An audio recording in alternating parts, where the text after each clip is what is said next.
let us move on and talk about this week in the national news. Now, obviously, the big story from the week is the continuing fallout of the Charlie Kirk assassination and the free speech fallout from that. Now, again, that's our one big thing. We'll talk about that here in the last third of the show. But there was other news in the United States this week, and we will start with Secretary of State Marco Rubio on a jaunt to the Middle East in response to last week's Israeli attack on Qatar, to U.S. allies in getting involved in a skirmish. So Rubio on Monday went to Jerusalem to meet with Israeli Prime Minister Benjamin Netanyahu.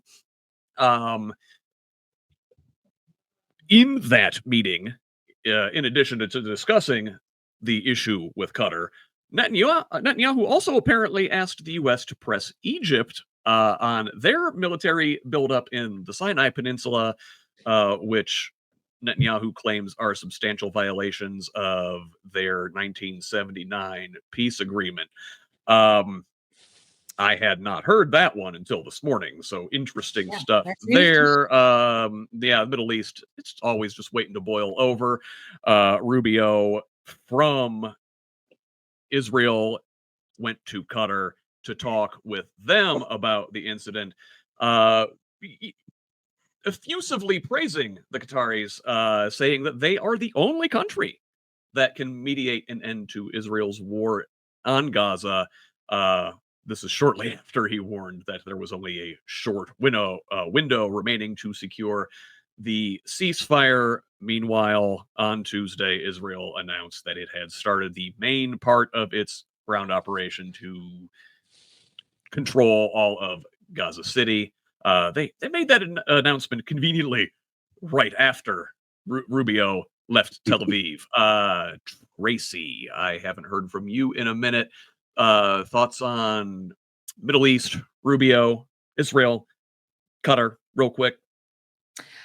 Well, Qatar is not going to necessarily be the best suited to solve this dispute if Israel continues to bomb them.